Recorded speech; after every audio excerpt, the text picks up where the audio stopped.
Beleza? Bom, pessoal, vamos começar a nossa aula de hoje, em que nós vamos falar sobre as doenças e condições gênicas, cromossômicas, multifatoriais e complexas, tá? Todas, né, tendo aí pelo menos algum fator genético, tá? E vamos entender um pouquinho mais sobre isso e falar de alguns exemplos também de interesse aí da área da nutrição para vocês, tá? Eu cheguei a mostrar esse slide, acho que na última aula, né, em que a gente falou bastante sobre as doenças humanas monogênicas, né? Quando a gente fala monogênicas, quer dizer que ela é causada por alguma alteração em um único gene, especificamente, né? Tem um alelo ali que causa, que pode ser dominante, que pode ser recessivo, né? A gente já falou sobre isso, que causa aquela doença em humanos, né? E tem diversas doenças humanas que são monogênicas, ou seja, dependem de apenas um único gene para estarem ali presentes, tá? Mas o que a gente não comentou até agora, a gente conversou muito sobre a genética mendeliana e até falando sobre essas doenças monogênicas, né? E mostrando os heredogramas e alguns exemplos de doenças que são monogênicas e são autossômicas, são ligadas ao cromossomo X, são recessivas, são dominantes, né? A gente falou muito sobre elas, mas ainda dentro de um contexto binário, vamos dizer assim, né? A doença está presente, né? Aquele indivíduo tem aquele genótipo, então ele é afetado ou ele não é afetado. Ponto final, né? Considerando que apenas o fator genético vai estar presente e que se ele está presente, a pessoa vai desenvolver aquela doença, né? Então isso foi o que a gente conversou até agora. Mas conforme a gente foi estudando, né, os geneticistas foram estudando as características que tem fator hereditário, obviamente, né? Estava claro que tinha um fator hereditário, mas aí é que se foi estudar e entender melhor qual a probabilidade real de uma pessoa ter aquela doença monogênica. Será que só depende da condição genética? Tá? E quando a gente fala como monogênico, né, depende de apenas um único gene, parece ser algo simples. Se a pessoa tem aquele alelo, ela vai ter a doença. Se ela não tem, ela não vai ter a doença. Mas não quer dizer que por ser monogênica, aquela herança ela vai ter um tipo de fenótipo simples, tá? Da gente estudar, ter, não ter e etc. Podem ocorrer aí algumas variações, algumas complicações, algumas complexidades maiores, né? E em humanos isso se observou bastante. A gente agora está tentando sempre trazer esse exemplo, né, para a área humana, né, já que vocês são aí da área da saúde. Existe a possibilidade, por exemplo, do fenótipo ele ser um fenótipo de manifestação tardia, tá? Por exemplo, o fenótipo só ser detectável a partir de um determinado tempo, a partir de uma determinada idade daquele indivíduo. Então, o indivíduo aparentemente é normal até uma determinada idade e a partir daquela idade ele apresentar aquele fenótipo. Então, existem heranças, né, que ocorrem dessa maneira. Um dos exemplos aí é a doença de Huntington, que é uma doença autossômica dominante, monogênica, tá? Mas que os sintomas eles aparecem entre 35 e 50 anos. Olha essa variação, entre 35 e 50. Não é alguma coisa pontual, né? Todo mundo vai ter a partir, quem tem aquele genótipo vai ter aquela doença, o fenótipo, a partir dos 35? Não necessariamente, é entre 35 e 50. Então isso varia de um indivíduo para outro indivíduo, né? Então aqui a gente tem um gráfico mostrando, né, o aparecimento desses sintomas dessa doença de Huntington, que é uma doença autossômica dominante, e aí ela pode aparecer, ó, desde aqui dos 10 anos, mais ou menos, de idade. Pouquíssimas pessoas que têm esse genótipo vão ter o aparecimento do fenótipo a partir dos 10 anos, e aí isso vai aumentando, né, conforme a idade. Quanto mais velho, maior a probabilidade de estar aparecendo esses sintomas, tá? Mas vejam que até chegar num 100%, né? Então 100%, né, quando chega numa idade ali de 60, 70, já realmente apareceu aquele fenótipo. Mas olha essa variação, né? Então alguns indivíduos, todos eles têm um genótipo para aquela doença, mas em alguns indivíduos a manifestação vai ser um pouco anterior e a outra para outra pessoa vai ser mais tardia, tá? Isso é o quê? São influências, né, outras influências aí aparecendo, né? Não é só a questão genética, não é só a questão daquele gene específico, né? Às vezes são outras questões genéticas, né? No entanto, não é só relacionada com aquele alelo, com aquele gene específico que está trazendo o genótipo da doença de Huntington. São outros fatores genéticos, outros fatores ambientais, né? Que fazem com que tenha essa variação, por exemplo, trazendo uma manifestação tardia, tá? Mais tardia ou menos tardia. Tem um outro conceito também dentro disso, que é o conceito de penetrância, tá? Algumas heranças, né? Elas não vão ter uma penetrância completa.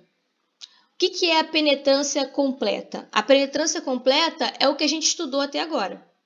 O que a gente estudou até agora? Bom, se a ervilha lá do Mendel tem o genótipo YY, ela é verde. E ponto final.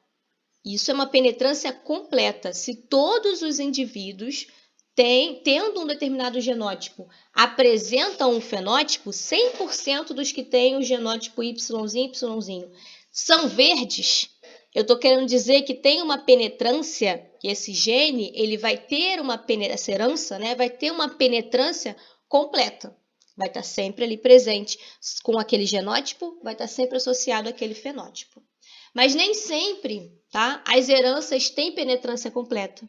Às vezes elas vão ter o que a gente chama aqui de penetrância incompleta, que eu trago aqui para vocês. Incompleta por quê? Porque tem uma probabilidade que é menor do que 100%, tá? De expressar o fenótipo.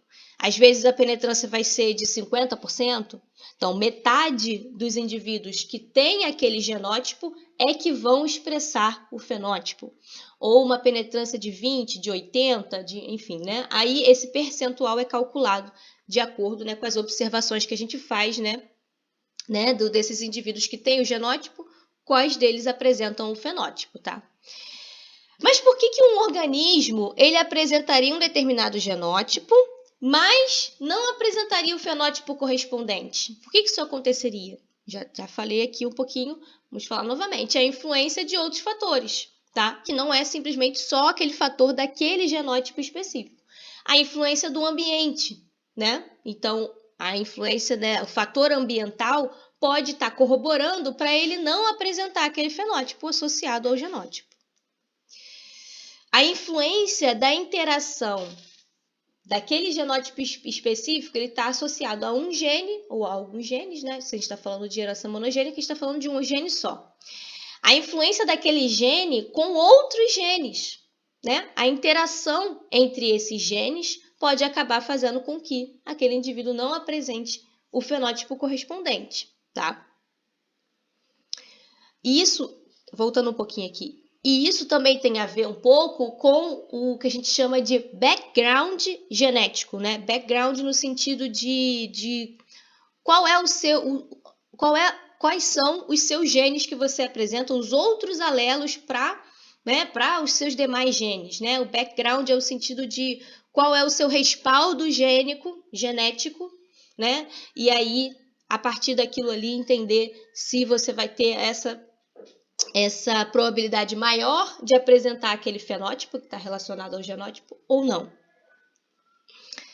E tem também a questão da sutileza do fenótipo, tá? A gente pode estar apresentando o fenótipo, mas ele pode estar sendo mais sutil, tá? Ele pode estar se expressando de uma forma mais sutil. E tão sutil, mas tão sutil, que a gente não imagine que você tem aquele fenótipo, tá? O Leonardo fez uma pergunta aqui. Dá um exemplo de influência do ambiente na doença monogênica? Vou dar alguns exemplos, sim, Leonardo. A alimentação é uma influência, né, ambiental. O estilo de vida e diversas outras vão ter. E aí isso vai depender especificamente de estudar isso, né? E aí as doenças, de uma maneira geral, elas são estudadas. E aí a gente consegue entender que não é só o fator genético. Para estudar qual influência tem o ambiente naquilo, isso daí é só realmente fazendo pesquisa, tá? só realmente fazendo pesquisa, e aí a gente tem que procurar os artigos dessa área, quais que realmente conseguiram comprovar, né, a influência de algum fator ambiental X, a alimentação, esse tipo de alimentação, esse alimento está associado a essa condição, né? E isso são pesquisas que têm que ser feitas e são um pouco complexas, né? Um pouco complicado de se relacionar, mas acontece, tá?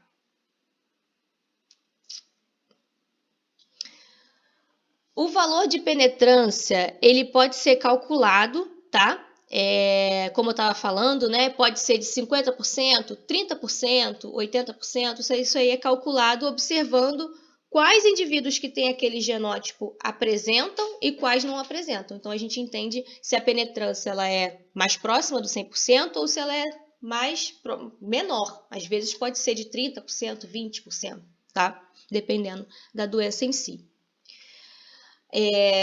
Vamos entender um pouquinho, ó, da penetrância incompleta dentro de um heredograma, tá? Se eu for dizer, né, que a característica que está sendo observada nesse heredograma aqui, ela tem penetrância incompleta, né? Isso tem que se saber, na verdade, né? Porque se você não souber que tem uma penetrância incompleta, você vai acabar julgando mal quais são os genótipos daqueles indivíduos que você está analisando naquele heredograma. Tá? Então, sempre que eu mostrar um heredograma para vocês e pedir nas questões, na prova, etc., eu vou estar informando. Se houver algum tipo de penetrância incompleta, eu vou informar. Se não, vocês vão considerar a penetrância como sendo completa. Tá?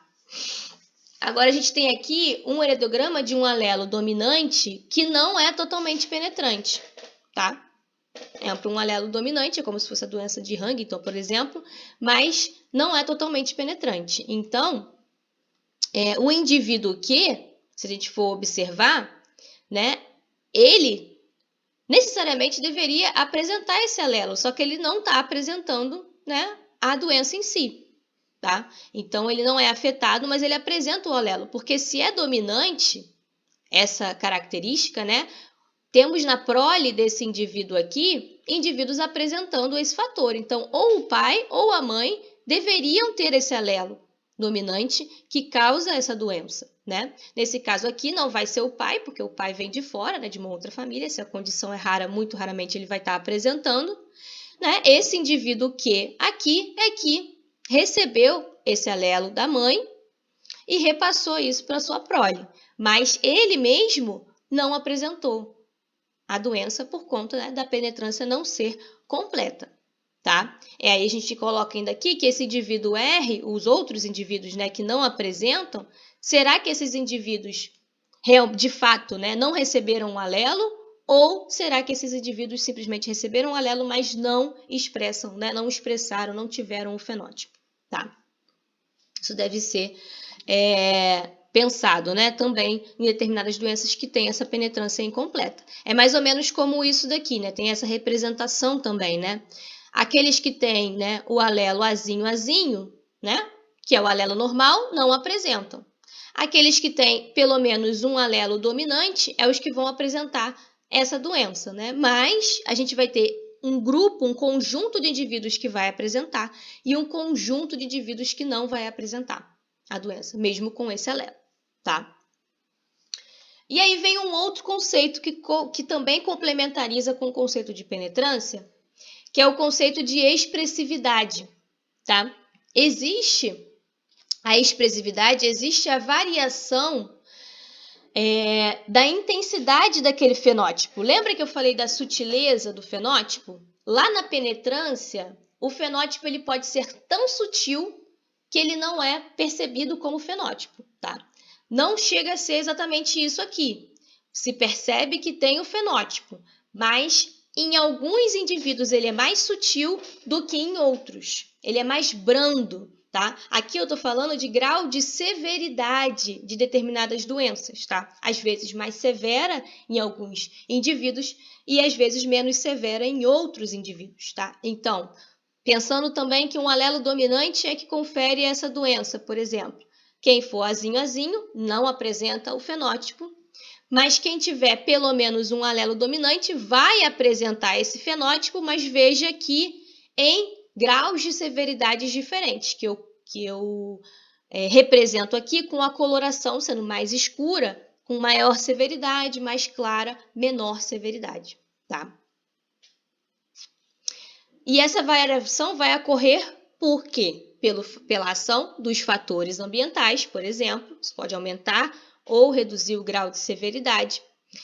A constituição alélica, né, que aquele indivíduo tem nos restantes do seu genoma, aquilo que eu estava tentando dar de conceito para vocês, que é o background genético, né? Quais são os outros alelos que você tem? Quais são os outros fatores genéticos que você apresenta para que seja mais severo ou para que seja mais sutil esse fenótipo, tá? E aí aqui mostra um pouquinho da diferença entre penetrância sendo variável, ou seja, penetrância incompleta, e expressividade sendo variável, tá? Só para não confundir a diferença de penetrância com expressividade. Penetrância é sobre ter ou não ter o fenótipo, tá? Então aqui a gente tem indivíduos, cada indivíduo, né, é uma bolinha dessa daqui, em que os que estão afetados são coloridos, tá? E esses não afetados. Todos eles apresentam o genótipo, né, para aquela condição, mas alguns vão apresentá-la, outros não. Quando a expressividade é variável, todos apresentam o genótipo, vejo que todos estão coloridos, mas alguns estão com uma coloração mais escura, no sentido de mais severo do que outros com a coloração mais clara. E aí a gente entende que existe a penetrância, existe a expressividade, conceitos diferentes, mas que podem estar acontecendo em conjunto, tá? Eu posso ter a penetrância sendo variável e a expressividade sendo variável também. Então, eu posso ter todos esses indivíduos apresentam um genótipo para aquela condição. Alguns não apresentam esse fenótipo, alguns apresentam o fenótipo e em severidades diferentes. Tá? Com a penetrância aqui e expressividade sendo variáveis, tá? Então, entender esse conceito aí. E é por isso que a gente sai um pouco da genética mendeliana, quando a gente está estudando um pouco isso, entendendo esses conceitos, a gente sai um pouco da genética mendeliana e entra um pouco na genética estatística.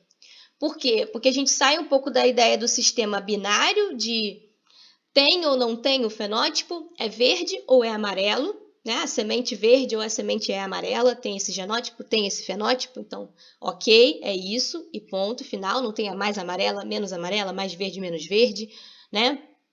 Isso não acontece. E a gente tem a questão da genética estatística, a gente vai entrar, quando a penetrância fica variável e a expressividade fica variável, aí a gente começa a entrar dentro dos sistemas gaussianos, dentro da distribuição normal, né? E dentro dessa genética mais estatística, tá? Eu não vou me aprofundar nesse assunto, mas só para vocês saberem, tá? Que isso vai acontecer mais dessa forma. Bom, aí a gente entra dentro de entender que existem heranças que são, então, multifatoriais, tá? Ou seja, apresentam fatores genéticos, mas também apresentam fatores ambientais, ambos com contribuições significativas para o fenótipo acontecer, tá? Em um determinado grau, assim, se a gente pensar, todas as condições médicas, até as mendelianas, as mais que se comportam mais da maneira mendeliana, vamos dizer assim, também são multifatoriais, tá? Mas acabam sendo mais simples, né? A gente consegue ainda observar os resultados caindo dentro da previsão, tá? Elas acabam não sendo classificadas como multifatoriais, porque o fator ambiental contribui pouco, enquanto que o fator genético contribui muito, e aí acaba que não sendo classificada como multifatorial, tá? Mas condições médicas, de uma maneira geral, elas tendem a ser multifatoriais, tá?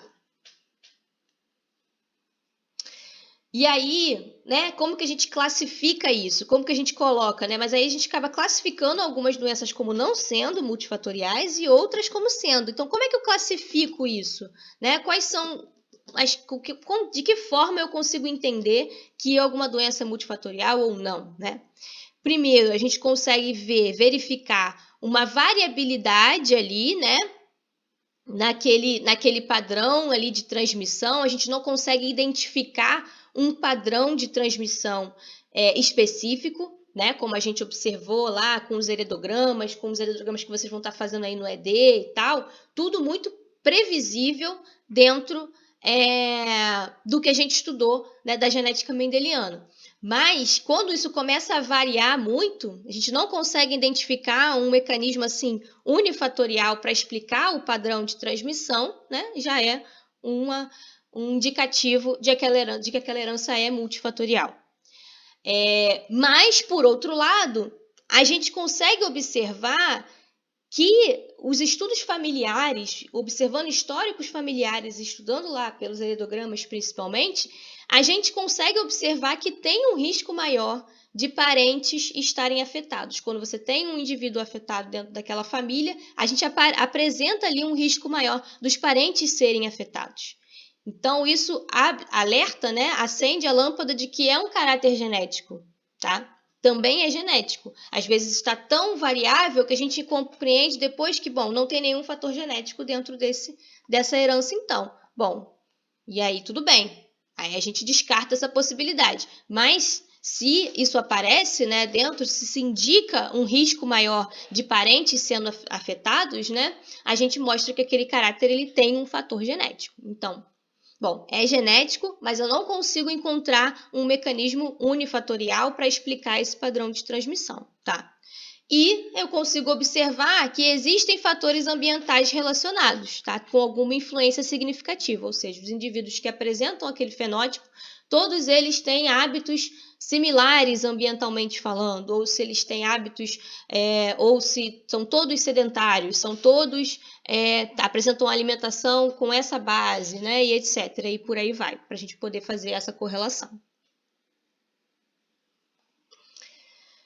E aí é que vem, quando a gente pensa numa herança multifatorial, a gente pensa no fator ambiental e no fator genético, que está sendo mostrado nesse gráfico aqui, ó, no eixo Y, o fator ambiental, e no eixo X, o fator genético. O que acontece com a herança multifatorial? A probabilidade de eu desenvolver a doença em si, ela aumenta conforme eu vou tendo fatores ambientais que são desfavoráveis, né? Eu vou usando fatores ambientais desfavoráveis e isso vai aumentando a probabilidade de eu ter essa doença. E também vai ter o fator genético. Então, os seus genes, a sua constituição alélica, que a gente estava falando, né? O background genético, vai trazer predisposição, e aí isso vai aumentar a sua probabilidade de ter a doença, ou, por outro lado, o seu background genético pode te trazer proteção, tá? Em relação à probabilidade de desenvolver essa doença. Então, são os dois fatores em conjuntos que vão aumentar a probabilidade de você desenvolver. Se você está com uma predisposição alta e um fator ambiental aí desfavorável, condições ambientais aí desfavoráveis, a probabilidade da doença é maior. E é aqui que entra a alimentação, né? Dentro disso, né? Dentro desse fator ambiental, né? Com vocês que estão muito relacionados a isso, tá?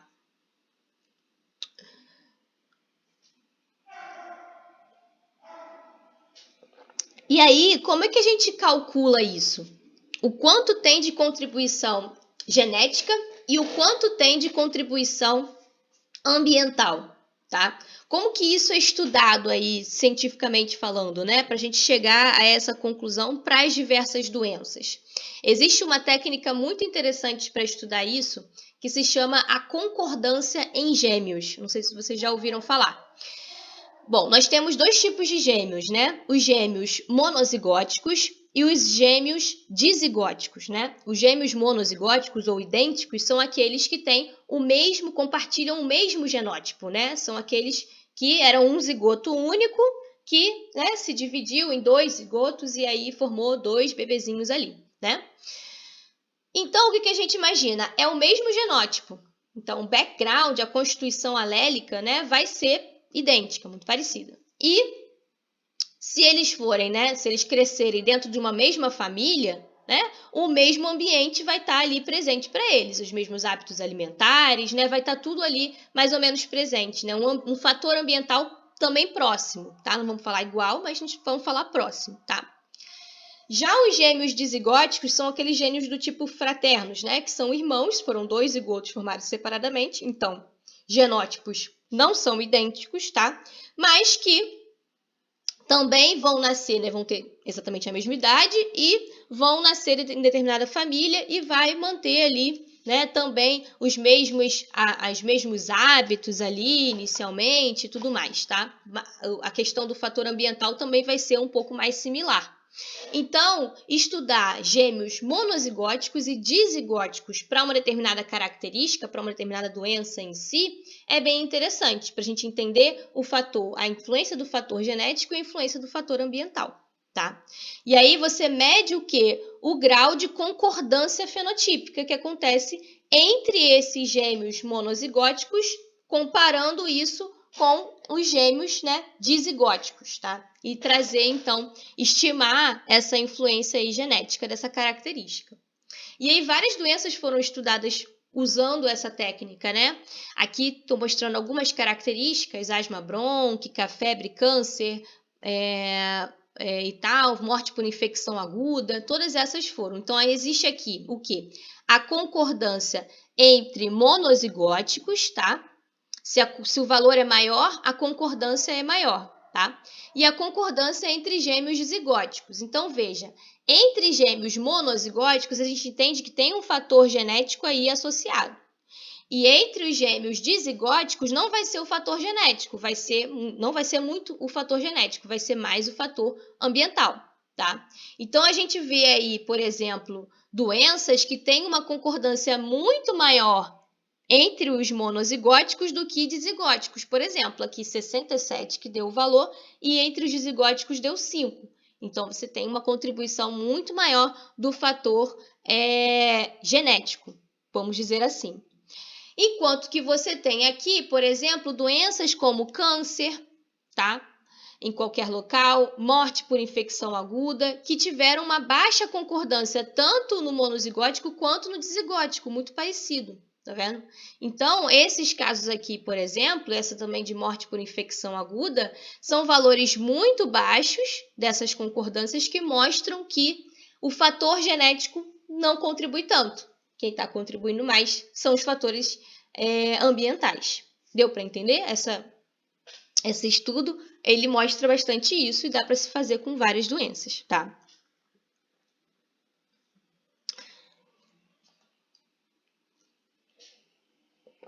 E nós temos também um outro conceito que a gente fala muito, tá muito na nossa fala, né? Que é a susceptibilidade genética, tá? Que a gente fala muito, né? Ah, você é suscetível, né? Ou não suscetível a ter isso, eu sou mais suscetível a ter determinada característica ou outra, né? E a suscetibilidade genética, né? Ela se refere a isso, a você possuir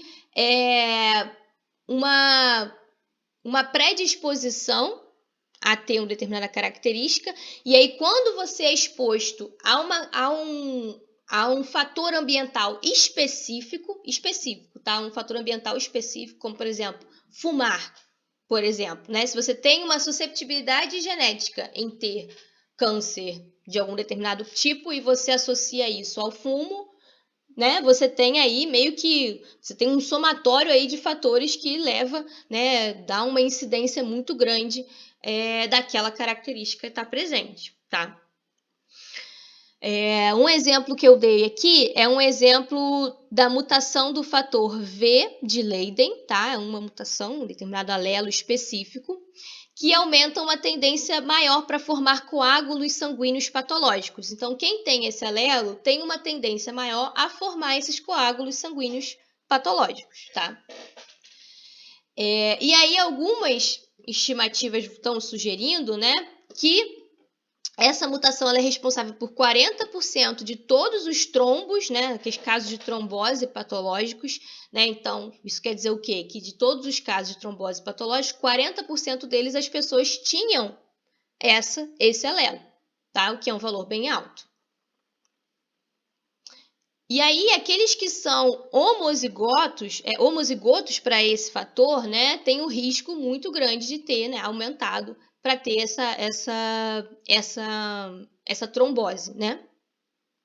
Então, o que acontece? Se você associa isso a, por exemplo, algum fator ambiental que aumenta o risco, né, de se ter a trombose, por exemplo, alguns anticoncepcionais, o fumo, por exemplo, o hábito de fumar, e aí você tem o quê? Uma bomba, né? Ali tudo muito, vamos dizer assim, muito favorável para você ter esse tipo de problema, tá? Então, aqui, né, essa mutação, por exemplo, traz a suscetibilidade aumentada de ter esses coágulos, tá? E aí tem outros alelos aqui que estão associados à suscetibilidade aumentada de se ter, por exemplo, câncer pulmonar e fumo.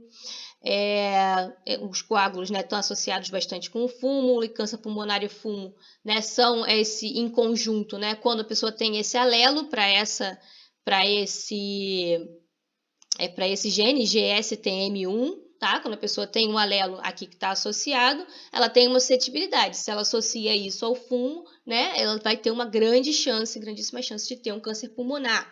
E por aí vai. Aqui tem outros, né? Infecções por HIV, também tem algumas com predisposição maior, cirrose, tuberculose, doença de Alzheimer. Então já se descobriram diversos alelos que trazem essa susceptibilidade genética e aí que estão muito associadas, né, com um fator ambiental específico, tá? Beleza. Agora eu vou trazer o exemplo de duas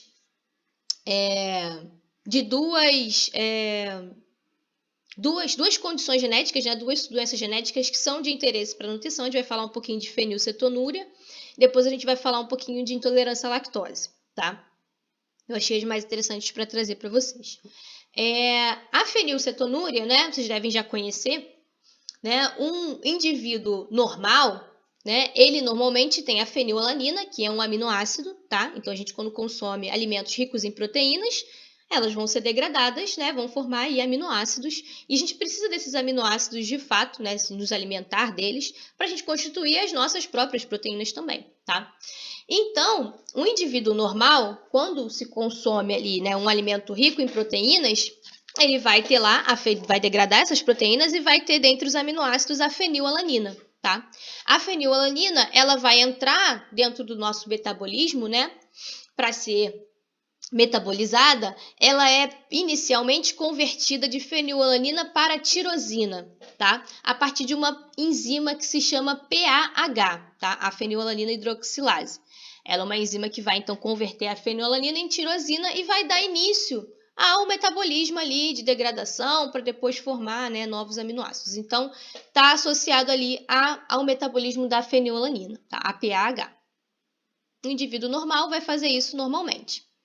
Um indivíduo que tem a fenilcetonúria, tá? Um indivíduo que tem a fenilcetonúria, que a gente já vai entender um pouco mais da doença em si, ele não tem uma pH funcional, tá? Não tem uma pH funcional. E aí, o que acontece? A fenilalanina não é convertida em tirosina e ela não entra dentro, né, do seu metabolismo onde ela deveria entrar, na rota metabólica que ela deveria entrar.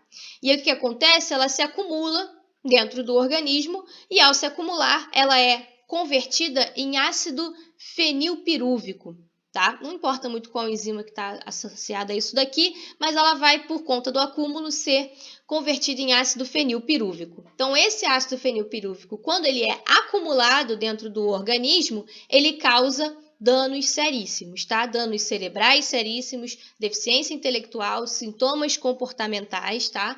E convulsões, né? E diversos fatores aí que estão associados a essa concentração alta do ácido fenilpirúvico, tá? Para os indivíduos que tiverem a fenilcetonúria, tá? Então, nós temos aí aqui o gene da PAH, tá? Esse aqui é o gene da PAH. Nós temos aí, aqui em cima estão mostradas as mutações que acontecem em exons, e aqui embaixo estão mostradas as mutações que acontecem em introns, tá? Que são conhecidas para esse gene, né? Então, quando a gente fala bastante, né? Os alelos, tem 2 alelos, o alelo azinho e o alelo azão, né? Entender também que a gente muitas vezes vai ter a ideia dos alelos múltiplos, né? São vários alelos, né? Aqui, por exemplo, já se foram identificados diversos alelos diferentes, com mutações aí diferentes dentro do gene da PAH, tá? Muitos deles que causam, né, anulam a função da PAH e causam a fenilcetonúria, tá? Alguns sim, outros não.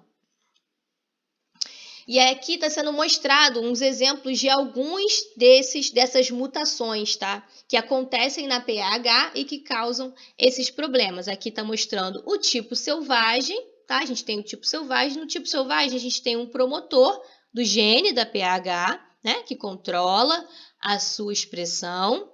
E estamos falando de humanos, né? Então temos exons e introns, né? Então temos lá esses exons e esses introns, tá? Presentes lá dentro da nossa PAH. E aí aqui é o tipo selvagem, o tipo normal, que formaria uma PAH funcional. Nós temos aí a mutação do tipo 1, 2, 3 e a mutação do tipo 6, que são mutações nulas, tá? Lembra do que é uma mutação nula? Mutação nula é aquela que anula completamente a função daquela proteína, tá? E causa, de fato, a própria fenilcetonúria. Então, a gente tem aqui essas mutações acontecendo, tá? Em determinadas posições da proteína, ele acaba até mostrando aqui a proteína em si, onde que está o sítio ativo, que está aqui bem no meio, e as mutações, tá? Então vejam que as mutações 2, 3, elas apresentam-se aqui bem pertinho, né, do sítio ativo. E aí a gente tem aqui, por exemplo, um tipo de mutação que causa um alelo que é do tipo vazante, tá?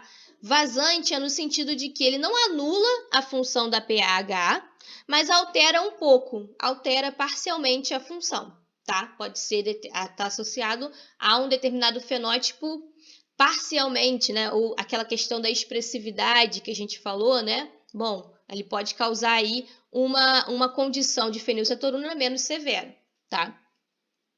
Um alelo vazante. E nós temos um alelo aqui, o M5, a mutação 5, que está aqui bem distante do sítio ativo, tá vendo? O sítio ativo é a parte importante, é a parte que vai, né, realmente atuar lá no substrato. E a mutação 5, bem distante, já é uma mutação do tipo silenciosa, não altera a função, né? Silenciosa, lembram das mutações sinônimas que a gente conversou? Que você altera o códon, mas isso não altera o aminoácido no final? Então, uma mutação do tipo silenciosa, ela não altera a função, o fenótipo é selvagem, né? É normal, tá? Então, aí a gente consegue ver essas diferentes alelos que estão presentes para a fenilcetonúria.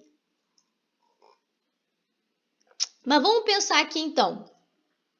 Se a fenilalanina sendo acumulada, acumula-se o ácido fenilpirúvico e aí é que você tem, né, aqueles fenótipos, né, de danos cerebrais e etc e tudo aquilo, tá? Mas vamos pensar aqui, se eu tiver uma dieta restritiva para esse indivíduo com uma baixa quantidade de proteínas, tá? Então colocar uma dieta que seja, né, baseada, não baseada em uma quantidade de proteínas que façam com que a gente tenha o quê? Uma baixa concentração da fenilalanina presente. Então, a gente vai ter pouca fenilalanina, tá? E pouca fenilalanina, já que esse indivíduo não tem a PAH para converter em tirosina, isso vai render uma concentração baixa do ácido fenilpirúvico, tá? Concentração baixa do ácido fenilpirúvico, o fenótipo não vai se apresentar, tá? Então, aqui a gente tem um fator genético que causa esse fenótipo, mas um fator ambiental que pode fazer com que o fenótipo apareça ou não. Então, a restrição da alimentação trouxe, né, esse fenótipo para ele não estar presente, tá?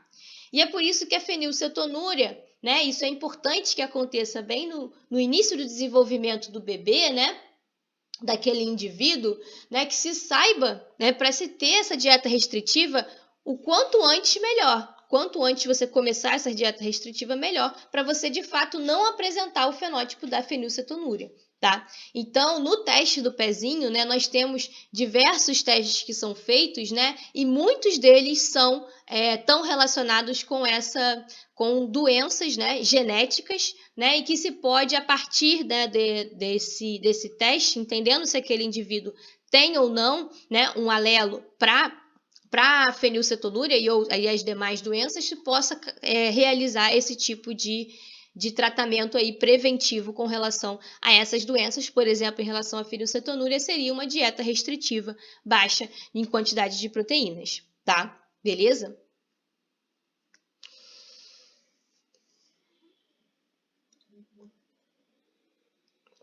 Agora vamos falar um pouquinho da intolerância à lactose, tá? Numa visão geral, a gente sabe que a lactose ela é um açúcar do tipo disacarídeo, né? Uma glicose e uma galactose ligadas uma à outra, tá? E esse açúcar ele está presente abundantemente em leite, né? E nos seus derivados, tá? É um açúcar que é exclusivamente produzido em glândula mamária dos mamíferos, tá? Então, o leite humano ele apresenta cerca de 7,2% do leite humano é lactose e o do leite de vaca, né, 4,7% do leite de vaca é lactose, tá? E acontece que, né, isso foi feito, né, isso surgiu dentre os mamíferos, né, que apresentam as glândulas mamárias que produzem esse açúcar, tá? E isso está associado à amamentação que os mamíferos fazem, né, realizam aí no primeiro momento de vida, né, da sua prole, tá? E aí, esses indivíduos, inicialmente, vão ter que digerir esse açúcar que é a lactose, tá?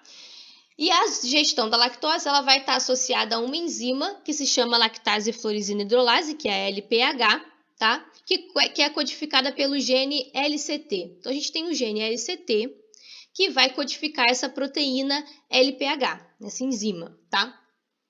Ele está presente no locus, né, do cromossomo 2, tá? Então, está no cromossomo 2, na perninha Q do cromossomo 2, no braço Q, na posição 21.3, tá? Então, o gene LCT codifica a LPH, que cliva a lactose, né? Que faz o primeiro processo aí, né, de digestão da lactose, que é clivar a lactose em galactose e glicose, tá? E o gene LCT está presente aonde? Nesse locus aqui, lá no cromossomo 2, como eu falei, no braço Q, na posição 21.3. Ele está ali presente nesse nosso cromossomo 2, tá? O que quer dizer, então, quando a gente tem a deficiência da LPH, né? O LPH ela não é funcional, o que acontece, né? Se a gente tem a nossa enzima, né, que clica, a lactase, né, também é chamada de lactase, que cliva, né, a lactose em glicose e galactose, ela faz isso lá no nosso intestino delgado, tá? Essa função dela acontece ali no intestino delgado, que é quando a gente absorve ali os açúcares e promove aí a clivagem. Se a lactose não é clivada, né, ainda aqui no intestino delgado, ela chega até o intestino grosso, ainda sob a forma de lactose, tá? O que acontece é que as bactérias que estão presentes no nosso intestino grosso, elas vão se alimentar dessa lactose, tá? E vão fazer uma fermentação. E a fermentação da lactose no intestino grosso é que causa os sintomas associados à intolerância à lactose, né? Que são a diarreia, gases e etc. Tá? Isso está associado a essa fermentação que é feita por bactérias. E existem pessoas que vão ter esses sintomas menos severos, né? Com alguns problemas, mas não problemas não tão complicados, e tem até momentos aí, tem até sintomas que podem ser muito severos, como quando se alimenta de lactose, né, ter aí algum tipo de diarreia que pode acontecer aí, enfim, né, trazer uma desidratação para esse indivíduo que seja até de risco, tá? O que a gente sabe é que 70% dos brasileiros adultos, tá, são intolerantes à lactose, tá? com algum nível de intolerância à lactose. Globalmente, está entre 65% e 70% dos adultos apresentam essa intolerância à lactose, algum nível da intolerância à lactose, tá? Agora vamos entender essa questão dos níveis de intolerância podem se dever a questões aí diferentes, até genéticas mesmo, tá? A gente tem o que a gente chama de alactasia congênita, tá? A alactasia congênita é uma deficiência congênita de lactase, tá? E é uma desordem absolutamente rara, tá? Então não justifica, não explica aqueles 70% que a gente acabou de falar aqui, tá? Existem ao menos 9 diferentes mutações no gene LCT que podem estar associados a essa alactasia congênita. Mas esse tipo de alactasia congênita é identificado logo no início da fase da vida daquele indivíduo, porque ao se alimentar, a criança ainda ao se alimentar, já se observa que ela tem essa deficiência, né? Esse problema ao digerir a lactose do próprio leite materno ou de fórmulas. Tá? Então, isso se descobre inicialmente, tá? É percebido aí no nascimento e vai ser uma condição genética daquele indivíduo para sempre. Ao longo da vida, ele não vai conseguir digerir nunca a lactose, tá? Em determinado nível. Mas é uma condição rara, como eu acabei de falar. Normalmente, o que acontece? Normalmente, né, você vai ter aquele indivíduo no nascimento produzindo a LPH normalmente e conseguindo digerir aquele alimento nos primeiros anos de vida. E a partir de um determinado momento, né, ao sair dessa fase inicial, né, daquele indivíduo, da idade daquele indivíduo, ele chegando ali à fase adulta, tá? Aí é que ele começa a apresentar esses sintomas, né, da intolerância à lactose. O que acontece, na verdade, né, que é o tal da hipolactasia primária, tá? A hipolactasia primária é a intolerância à lactose em adultos, que acontece em adultos. Tem a primária, a secundária a gente já vai falar, mas essa seria a primária, que é a maior causa aí da intolerância à lactose em adultos. E o que acontece? Na verdade, o que acontece é que existem determinados indivíduos que conseguem ter uma persistência na produção da lactase quando adultos. Por quê? Porque eles produziam quando eram crianças e depois param de produzir. Isso faz sentido biológico porque, na natureza, a gente só se alimentaria de leite nos primeiros anos de vida, só durante a amamentação. E depois não. Então, normalmente, né, se perderia essa produção da lactase. Mas acontece, né, que em determinados indivíduos ocorreu mutações que trouxeram a persistência da lactase na vida adulta. Tá? Então, na verdade, a gente tem 30% da população brasileira com persistência de lactase, tá? Enquanto os demais não apresentam essa persistência, não apresentam essa mutação que traz a persistência da lactase. Tá? A persistência ou não da lactase ela vai ser determinada por um outro gene, tá? Não está tão relacionado ao nosso LPH, está relacionado, mas de uma forma regulatória, né? Existe um gene que é o gene MCM6, tá? Que se encontra numa região que está ali próxima do gene LCT, relativamente próxima do gene LCT, tá? Então, a gente tem o nosso gene LCT, que produz a nossa lactase, tá? Com os introns e exons. Os exons estão em vermelhos e os introns estão em pretinho aqui. E próximo do gene LCT, a gente tem um outro gene, que é o gene MCM6. Professora, que proteína produz esse gene? Não importa, esse gene ele não está associado especificamente com a lactose em si. Mas existe uma mutação que acontece no intron desse gene MCM6, tá?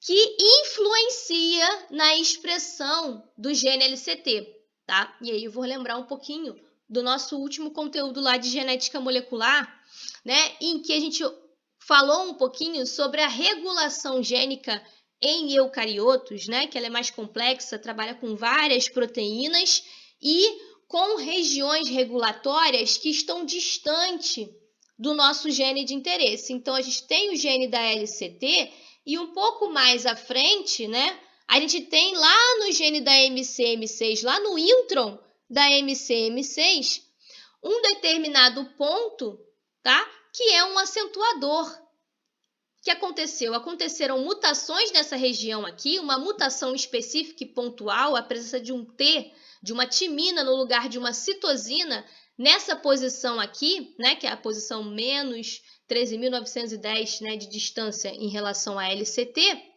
essa mutação aqui nesse ponto criou um ponto de enhancer, tá? De acentuador, que se liga ali um determinado ativador que consegue fazer a ativação do gene LCT na fase adulta e fazer com que a nossa lactase seja expressa, persista na sua expressão na fase adulta ainda, tá? Então, ele atua dessa maneira aqui, tá? Ele vai influenciar na expressão do gene LCT. Então, a gente tem essa mutação, né, de um C para um T nessa posição que eu mostrei para vocês, que cria um alelo que é dominante para a persistência de lactase na vida adulta. Então, quem tem esse alelo, uma cópia só desse alelo, né, somente um alelo desse tipo, já causa persistência, tá, de lactase, tá? Então, faz com que essa persistência da lactase ela seja uma característica autossômica aí dominante, tá? Existem outras mutações além dessa que também causam a persistência da lactase. Existe uma outra mutação em um outro ponto também que também causa da mesma maneira, né? Traz essa indução aí da expressão, né? Manutenção da expressão da lactase na vida adulta. Então, a gente tem aí o indivíduo que é tolerante para esse... Vamos pensar nessa mutação aqui que eu mostrei para vocês, né? Do C, né, para T, causa a persistência. Então, o indivíduo que ele é homozigoto para essa mutação, né, T, ele vai ser tolerante. O indivíduo que é heterozigoto para essa mutação T também vai ser tolerante à lactose.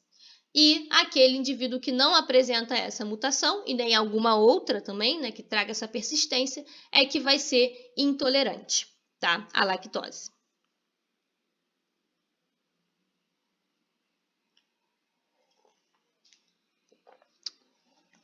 Agora a gente vai falar um pouquinho do outro tipo de hipolactasia, que acontece também em adultos, mas é a hipolactasia secundária. Aí essa não tem nenhum fator genético, tá? Existe também, em relação à intolerância à lactose, a gente tem que comentar que existem causas que não são genéticas.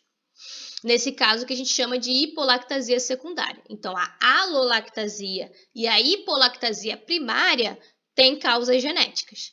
A hipolactasia secundária não tem. Ela está sendo causada por algumas outras... pode ser causada por outros problemas digestivos que a pessoa apresenta, ou alguma outra doença, né, ou alguma outra condição, tá? Gastroenterite, doença celíaca, a doença de Crohn, colite ulcerosa, quimioterapia, pode causar isso, é uma questão aí ambiental, então, né, uso de antibióticos por longos períodos é que pode causar também os sintomas de intolerância à lactose, mas isso não tem nada a ver com uma causa genética específica, né? Pode ser uma causa genética para uma outra doença genética que também traga esse tipo de fenótipo, tá? Beleza? Alguém tem alguma pergunta?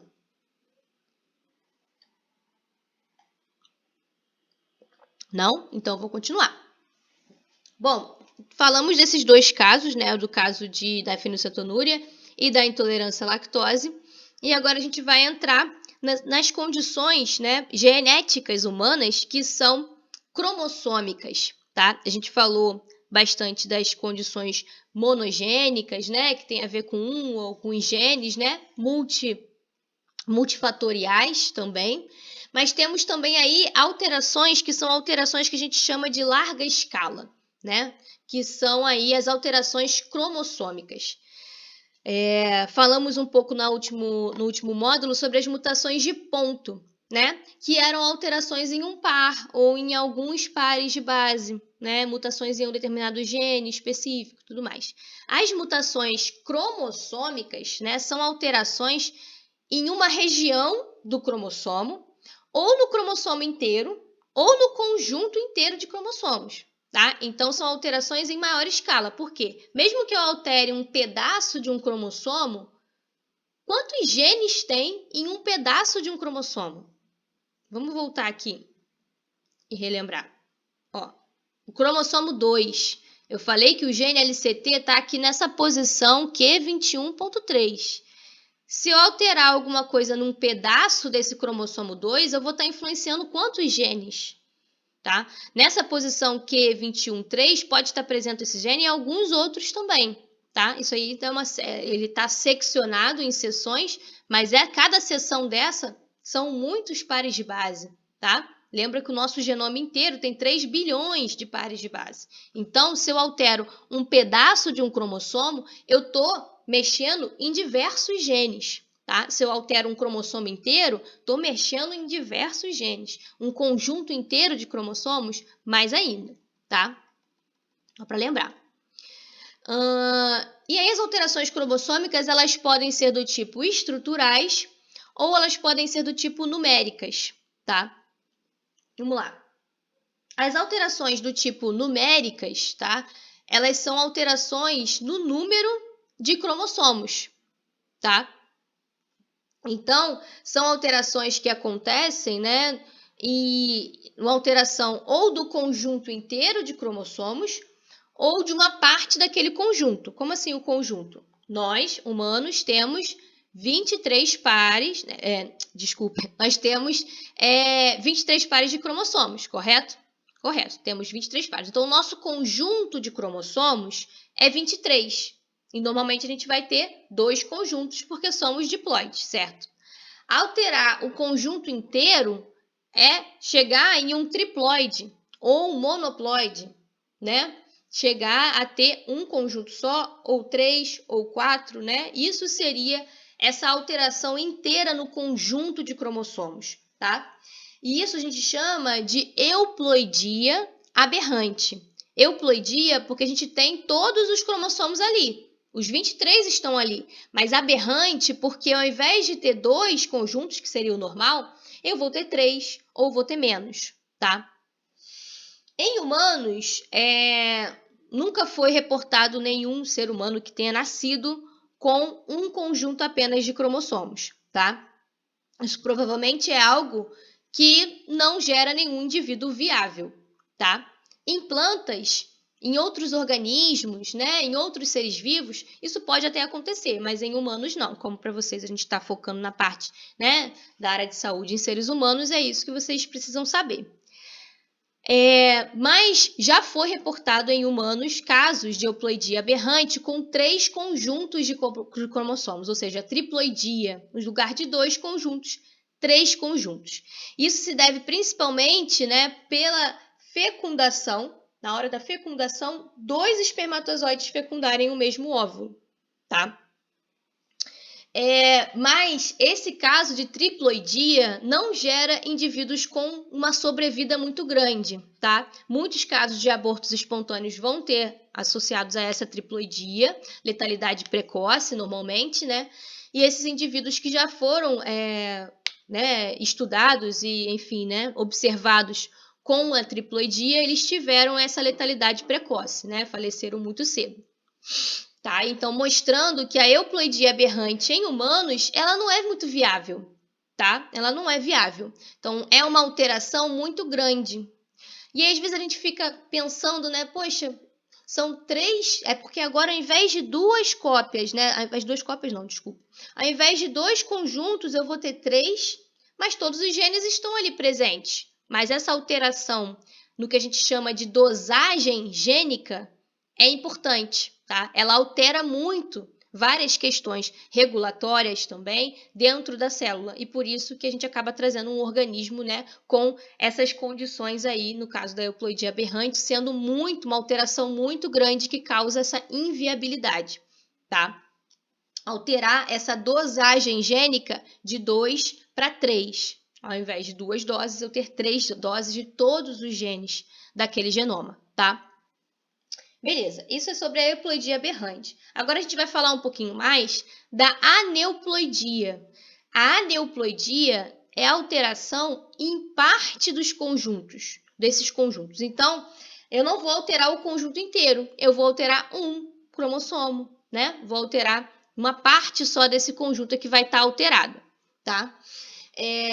E como é no número de cromossomos. Então, eu vou ter, por exemplo, 3 cromossomos 21, a trissomia do 21, por exemplo, que a gente conhece. As aneuploidias, por outro lado, diferente das euploidias aberrantes, tá?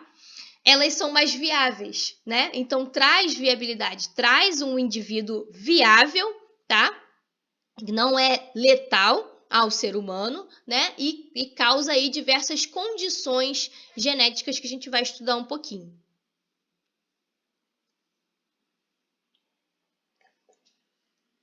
Antes de estudar as condições em si, vamos entender como que as aneuploidias acontecem. Como que as aneuploidias acontecem, né? Como que a gente chega lá e chega a formar um zigoto que, ao invés de ter 2 cromossomos 21, ele tem 3, né? Como é que, ao invés de ter 2 cromossomos 14, ele tem 1, né? Como é que isso acontece? Isso acontece, as aneuploidias, elas acontecem por não disjunção, tá? Um defeito lá que vai acontecer durante a meiose 1 ou 2, tá? Então, quando a gente vai formar os nossos gametas, a gente passa pelo processo de meiose, lembra? Então, a gente tem uma célula que duplica os seus cromossomos. Veja que os cromossomos aqui estão igual um xizinho, com suas cromátides irmãs. Então, eles estão duplicados. Para formar os gametas, a gente tem 2 processos de divisão que acontecem. Então, ela divide, depois ela divide novamente, e uma célula diploide duplicada forma 4 gametas haploides. Isso a gente sabe, porque aí um gameta vai juntar com outro gameta e vai formar um zigoto diploide lá no final. Quando acontece a não disjunção é a não separação. Então, é bem lá na anáfase, que é quando separa-se, na primeira divisão meiótica, a gente separa cromossomos homólogos, o par de homólogos, né? A gente separa o par de homólogos. Na segunda divisão, a gente separa as cromátides irmãs, tá? Então, se a não disjunção acontecer na meiose 1, na separação do par de homólogos, né, o que vai acontecer? Eu puxo o par inteiro para um lado e não puxo nenhum do par para o outro lado. Tá? E aí eu chego aqui na segunda etapa com uma célula que tem aí um par a mais de cromossomos e uma célula que tem um par a menos. Tá? Depois tem a meiose 2, né? Vai acontecer para separar as cromátides irmãs. E aí eu vou ter, no final desse defeito que aconteceu na meiose 1, os 4 gametas afetados, sendo que 2 gametas vão ter um cromossomo a mais, tá? Aqui eles têm 3. O N deveria ser de 2, tá? Mas esse N aqui tá mais 1. Eles estão com um N de 3. E esses caras aqui, que deveriam ter um N de 2, estão com menos 1 desse N. Então, eles estão com apenas 1, né? 2 menos 1, 1. Então, e esses indivíduos aqui, esses gametas aqui, vão ter menos 1 daquele par, tá? O que vai acontecer? Se acontece a fecundação, aqui eu tenho um gameta normal, que tem o meu N normal, o N de 2, cromossomo de cada tipo aqui, tá? E aí vai acontecer a fecundação com esse tipo de gameta, o que eu vou causar aqui? Uma trissomia, né? Porque esse cromossomo maior, veja, ele está em 3 doses, 1, 2, 3, ao invés de 2. Causei uma trissomia desse cromossomo. Por outro lado, aqui, se acontecer a fecundação com um gameta normal, aqui um gameta de 2, acontece a fecundação, eu vou ter o quê? Do cromossomo maior, eu vou ter uma monossomia, tá? Por quê? Porque ele vai ter apenas um cromossomo desse maior. Então, mono causando aqui uma monossomia e esses daqui vão causar trissomias, tá? Quando forem fecundados. A não disjunção pode acontecer também na meiose 2, na segunda separação, tá? Ou seja, na separação das cromátides irmãs. As cromátides irmãs, ao serem separadas, acontece um erro, uma falha ali na anáfase, em que as 2 cromátides irmãs são puxadas para um lado, tá? E do outro lado a gente fica sem, né, uma dessas cromátides. Então, que vai acontecer? Se isso aconteceu na segunda divisão meiótica, né? Vai acontecer isso para uma das células, mas não aconteceu para outra. Então, a outra, ó, funcionou tudo normal. Disjunção normal, formei os meus gametas com N, com o número N normal de cromossomos. E aqui, nesse caso que teve a não disjunção das cromátides irmãs, aí eu formei um gameta, né, que tem 2 doses ao invés de uma só desse cromossomo maior, uma dose a mais, e esse aqui que tem uma dose a menos, tá, desse cromossomo maior. Também esse pode causar monossomias e esse aqui pode causar trissomias, tá? Então, a não disjunção ela pode acontecer na meiose 1 ou na meiose 2. Se ela acontece na meiose 1, ela afeta todos os gametas formados, obviamente. Se ela acontece na meiose 2 com apenas uma das células da meiose 2, vai afetar apenas os gametas formados por aquela célula. Então, só metade dos gametas vai ser afetado e a outra metade não. Deu para entender? Alguém ficou com alguma dúvida sobre isso? Sobre a não disjunção? Beleza. Vamos falar, então, sobre alguns exemplos aí de aneuploidias, tá? O primeiro exemplo aí é a trissomia do cromossomo 21. É a aneuploidia mais comum em seres humanos, que mais acontece, tá? É a síndrome que a gente chama de síndrome de Down, tá? As pessoas que têm essa condição genética, é importante frisar que é uma condição genética, não é uma doença, né? Essa condição genética traz alguns fatores de suscetibilidade para algumas doenças, algumas cardiopatias, né? Algumas questões nesse sentido. Mas a condição em si é uma condição genética, não é uma doença, tá? Existem diversas características, né, que estão associadas a essa condição que está sendo colocado aqui, né? O formatinho dos olhos e etc., as mãos, tá? E essa questão das cardiopatias congênitas que podem estar associadas também, tá? E isso tudo associado a quando você tem 3 cromossomos do cromossomo 21, tá bom? Existe também, né, a monossomia. Dentre as monossomias, né, a única monossomia, vamos dizer assim, viável que a gente conhece em humanos é a monossomia do cromossomo sexual, tá? E isso vai se dever porque, né, uma dose única de algum dos cromossomos autossômicos aparentemente não é viável, tá? Mas uma dose única do cromossomo X, ela é viável, porque a gente tem, né, indivíduos do sexo biológico masculino tem apenas um cromossomo X e um Y, tá? Então, existem pessoas que têm essa condição, né, gênica de monossomia do cromossomo sexual X, e é que a gente chama de X0, tá? Que ela tem apenas um cromossomo sexual do tipo X, que é a síndrome de Turner, que a gente chama. Normalmente, indivíduos que têm essa síndrome, eles só descobrem essa síndrome próximo da puberdade, né? Quando esses indivíduos não menstruam, tá?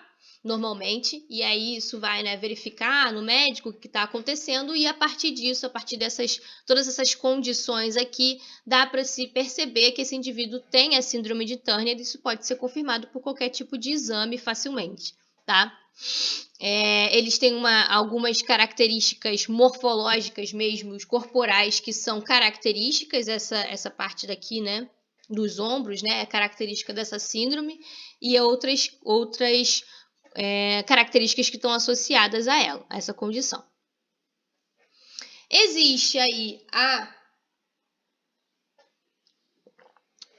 a trissomia, tá? Ou até a tetrassomia dos cromossomos sexuais, tá? E esses dois tipos, né, são chamadas das síndromes de Klinefelter, quando o indivíduo apresenta, então, 2 cromossomos sexuais X e um Y, ou até 3 cromossomos sexuais X e um Y, tá?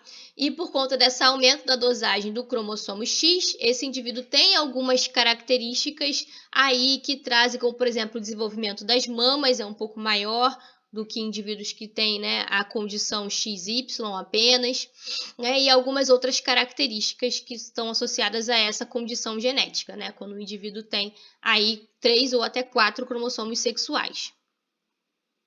Bom, são só alguns exemplos mesmo. Bom, agora vamos falar das alterações cromossômicas estruturais. A gente falou até agora das alterações numéricas, né, em número de cromossomos ou do conjunto de cromossomos. As alterações estruturais são alterações em partes, em pedaços do cromossomo, tá? Então, a gente tem, né, o tipo de alteração do tipo deleção, tá? A deleção é o quê? Uma deleção de um pedaço de um cromossomo, tá? Que pode acontecer por algum erro lá, né? Em determinados os mecanismos de reparo estão associados a isso também, tá? E podem acabar que acontece essa deleção. Então, um cromossomo que tinha uma região aqui rosinha, ele acaba tendo essa região deletada. O que isso ocasiona? Ocasiona na alteração da dosagem desses genes que estão aqui presentes nessa região rosa, né? Se esse cara aqui faz par, né, com o seu par homólogo, o seu par homólogo está normal, vou ter uma dose gênica. Se eu deleto essa região aqui, eu perco a minha segunda dose, né? Eu fico só com uma dose gênica. Então, eu altero a dosagem gênica quando eu faço essa deleção de um pedaço ali do cromossomo. Lembra que alterar um pedaço é alterar diversos genes que são presentes naquele pedaço. Temos também a duplicação. Então, a duplicação dessa região aqui que está em rosa, pode acontecer a duplicação. Então, eu vou alterar também a dosagem gênica, porque com essa duplicação aqui, mais o meu cromossomo homólogo, que vai ser normal, como esse daqui, eu vou ter 3 doses desses genes ao invés de 2 doses. Também vou alterar a dosagem gênica, tá? Lá na numérica, a gente altera toda a dosagem gênica por alterar todo o cromossomo. Aqui eu estou alterando a dosagem gênica por alteração de um pedaço dos cromossomos, tá? Então, a deleção e a duplicação são alterações cromossômicas estruturais que alteram a dosagem gênica e por isso que a gente chama de rearranjo não balanceado, tá? Eu fiz um desbalanço ali na minha dose gênica. Tá? Então, esses são os tipos de rearranjo não balanceado. Existem outros 2 tipos de alterações cromossômicas estruturais que a gente não altera a dosagem gênica, tá? A gente altera a estrutura do cromossomo, mas não altera a dosagem gênica, que é o do tipo inversão, tá? Essa inversão aqui, por exemplo, de uma determinada posição, a gente tem essa posição que estava, né, essa região do cromossomo, e é como se eu cortasse e colasse ao contrário, tá? Essa inversão pode acontecer, já foi identificada. E a translocação, que é uma alteração que é do seguinte tipo. Nós temos aqui 2 cromossomos que não são homólogos. Lembra? Homologia é quando a gente tem lá a mesma região, os genes estão ali presentes, só altera os alelos. Aqui não. Aqui, ó, veja que eu estou com cores diferentes para demonstrar que esse cromossomo não é homólogo a esse. Que esse é o cromossomo A, do tipo A, e esse é o cromossomo do tipo B. É como se fosse o cromossomo 1 autossômico e o cromossomo 10 autossômico, tá? São cromossomos diferentes. Mas acontece aí uma translocação. É como se fosse uma recombinação entre cromossomos não homólogos, tá? Então, não é crossing over, não é recombinação homóloga, porque é entre cromossomos que não são homólogos, tá? Então, essa região aqui, rosa e amarela, do cromossomo A, foi para essa região aqui, desse cromossomo B, tá? Formando esse outro cromossomo aqui, e né, essa região em cinza veio para esse cromossomo A, formando aí uma outra estrutura aqui cromossômica, tá? Tanto para cá quanto para cá. Tá? Nesses 2 casos, tanto a inversão como a translocação, que nesse caso foi uma translocação recíproca, às vezes não é recíproca, mas bom, a gente está falando nesse caso aqui de translocação recíproca, a gente tem aí um tipo de rearranjo, um tipo de alteração que é balanceada na dosagem gênica. Porque, veja, antes e depois eu tenho a mesma dose dos genes. Antes e depois eu tenho a mesma dosagem dos genes, tá? Eu só alterei a estrutura desse cromossomo, mas não alterei a dosagem gênica, tá? E por isso a gente chama de rearranjo balanceado. Balanceado na dosagem gênica. O que isso quer dizer? Né? Esses indivíduos em que acontece a inversão e a translocação são indivíduos que normalmente não vão ter nenhum fenótipo que está associado normalmente a essas inversões e translocações. Isso não causa normalmente nenhum tipo de alteração fenotípica para os indivíduos que têm a inversão e a translocação. Tá? Isso pode ser causado mais à frente, depois que os gametas foram formados, né? Gametas formados dessa maneira, com esses cromossomos que estão alterados, pode atrapalhar na dosagem gênica desse zigoto que vai ser formado, né? Mas não vai ter uma interferência para aquele indivíduo em si, tá? Beleza? Deu para entender isso?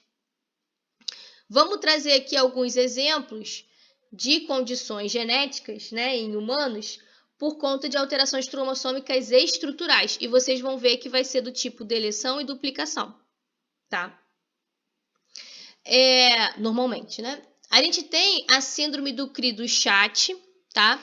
Que é uma síndrome que está associada aí à deleção no cromossomo 5, tá? Então, a gente tem no cromossomo 5, na região, né, do braço P desse cromossomo, tem uma deleção de parte desse cromossomo.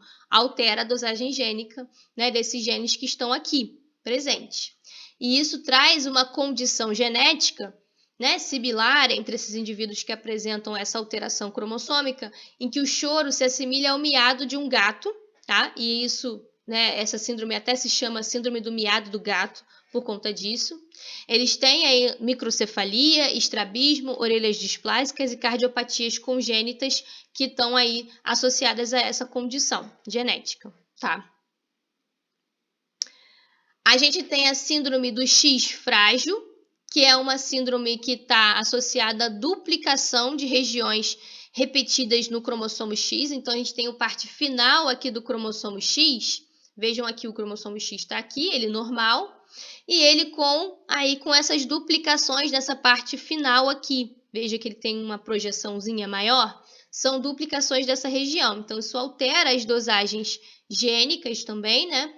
E traz essa condição genética da síndrome do X frágil, né? De face alongada, testa larga, orelhas grandes e salientes, menos tônus muscular e pés chatos, tá? São condições genéticas associadas a essa alteração, tá?